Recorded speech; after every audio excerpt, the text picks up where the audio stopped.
Hello and welcome to another Design Clips here at W Plus 9. This is Dawn. In today's video, we're going to continue taking a look at the My Whole Life stamp set. Now in my last video, we created some Mother's Day cards with these sets, but this time we're going to create some cards that could be used for birthday or any special day. Again, we're using the My Whole Life stamp set, the Family Sentiments set, and we're also going to be using the My Whole Life companion die. Here's a quick look at the cards that we created in my last video, and if you missed these, I'll have a link in the upper right hand corner here where you can click to watch that video. Lots of great tips in that one.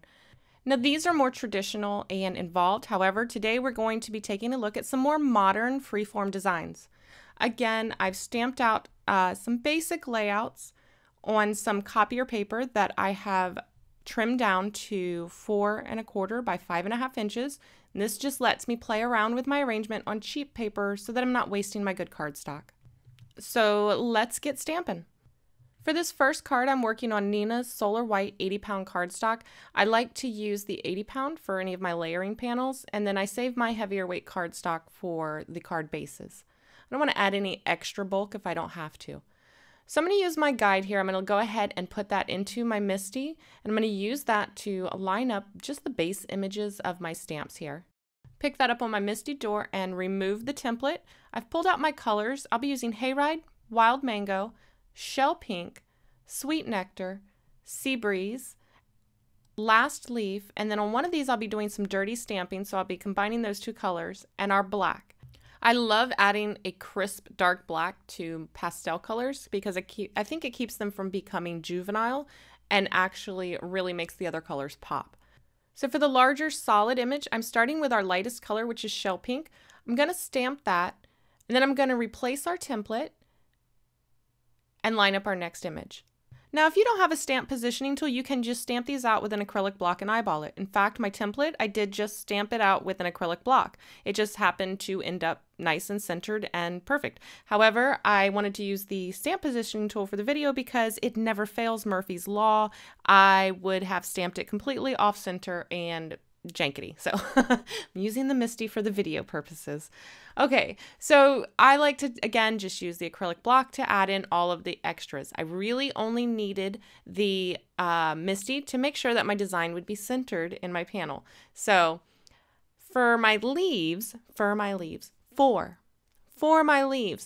my southern slurring of the words comes out sometimes. I don't know if you guys noticed, but I'm gonna do a lot of stuff.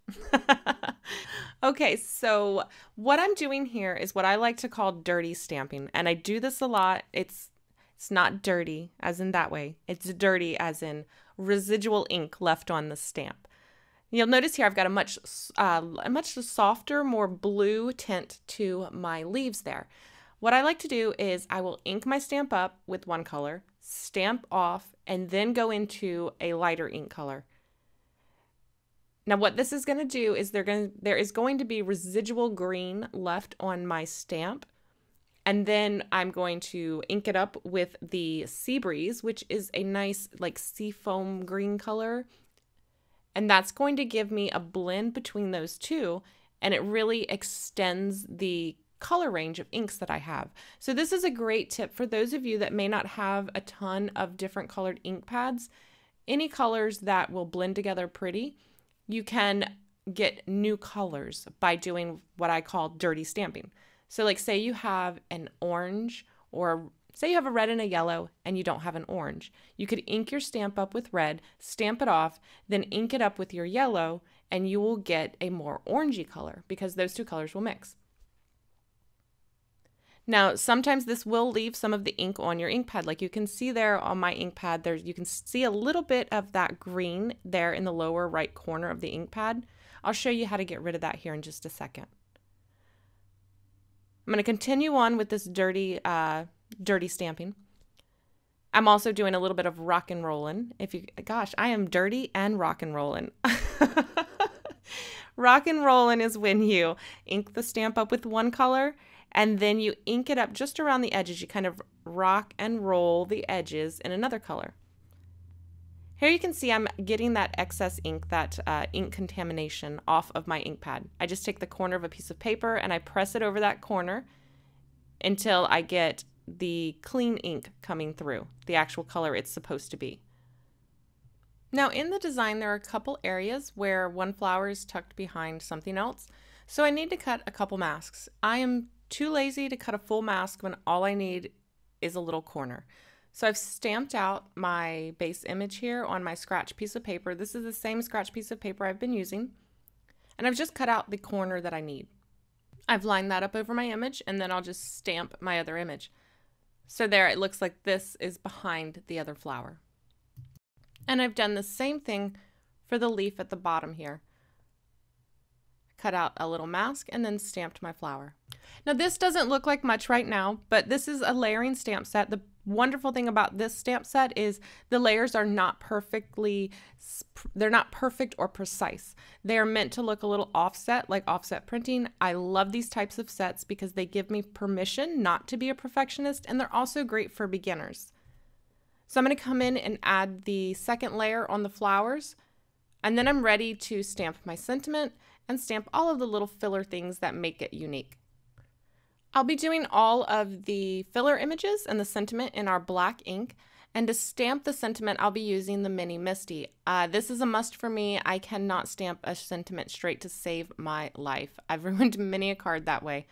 So I'm just going to go ahead and use the Nana You're the Best from our Family Sentiment stamp set, and now I'm going to fill in with some of the little filler images included in My Whole Life. You'll notice on this, there are two images mounted on the same stamp here. There's a really tiny flower and then a little bit larger flower.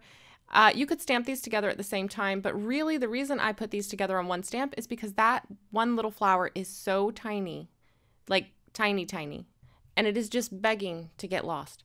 So a lot of the times what I'll do in our stamp sets, for some of the little filler images, if it's a really tiny image, I will group it together on the same stamp as one of the bigger ones, but far enough apart that you can do selective inking like I'm doing here. Because trust me guys, I hear you, I'm there with you. I have lost many a tiny little stamp, and sometimes it's those little tiny stamps that make all the difference.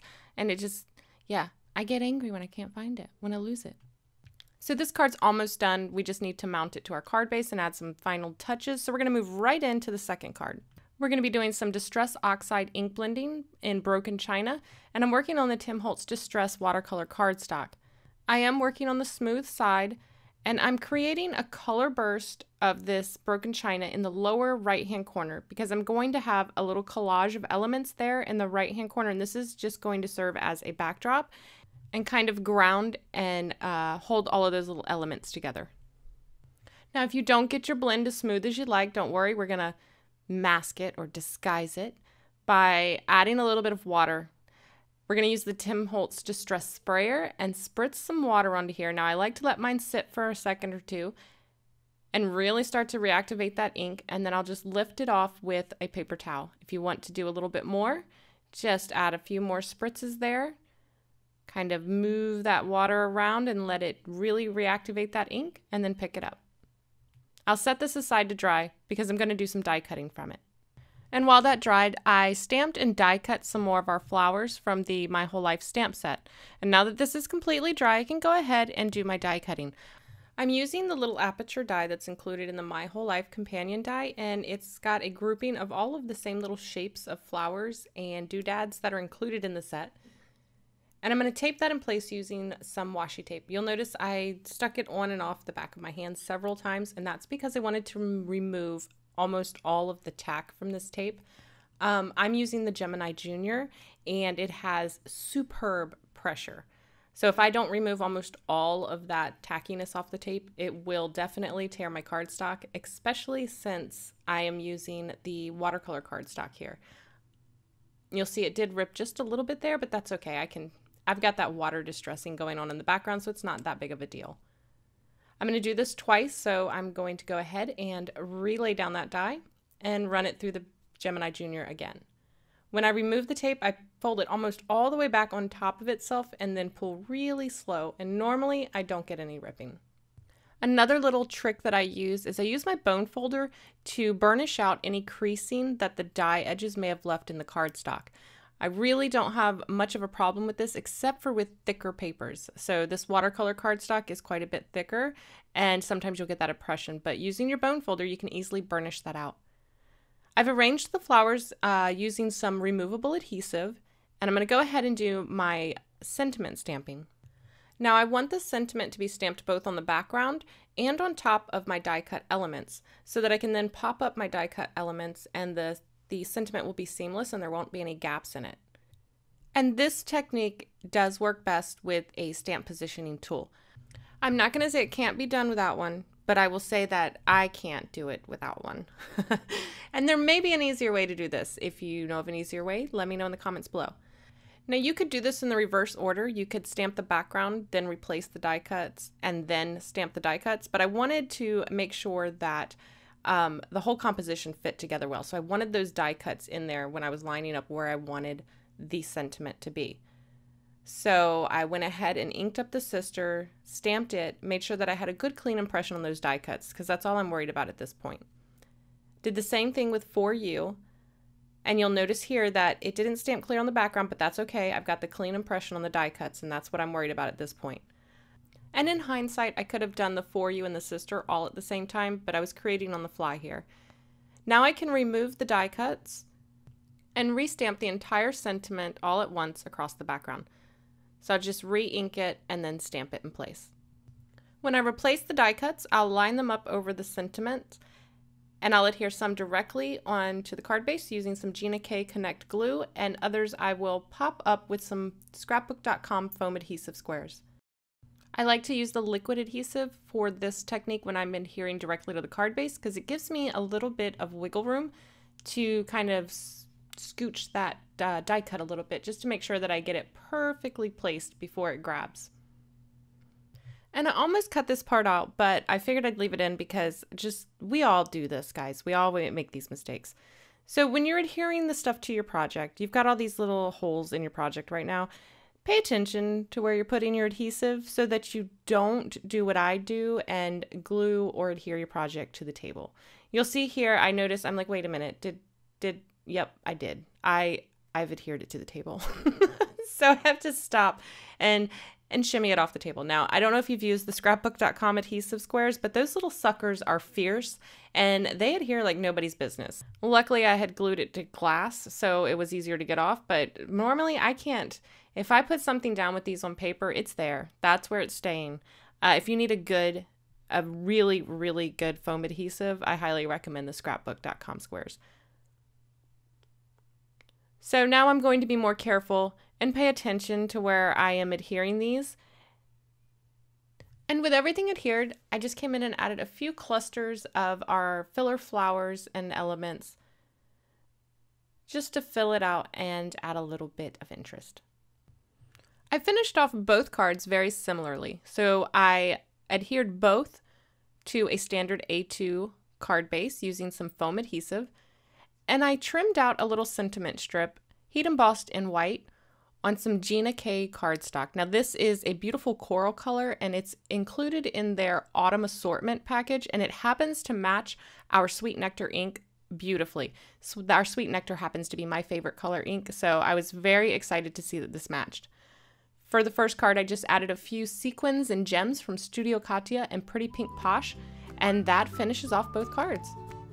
I hope that you enjoyed today's video and that you picked up some tips and tricks that you can incorporate into your crafting. Remember, if you have any questions about any of the supplies used, you can find all of the links in the description box below, as well as a link to our blog with a matching blog post for this video. If you'd like to find any of the W+9 supplies, you can find them at W+9.com, as well as at many of your favorite retailers. I want to thank you guys so much for watching, and I will see you next time. Bye!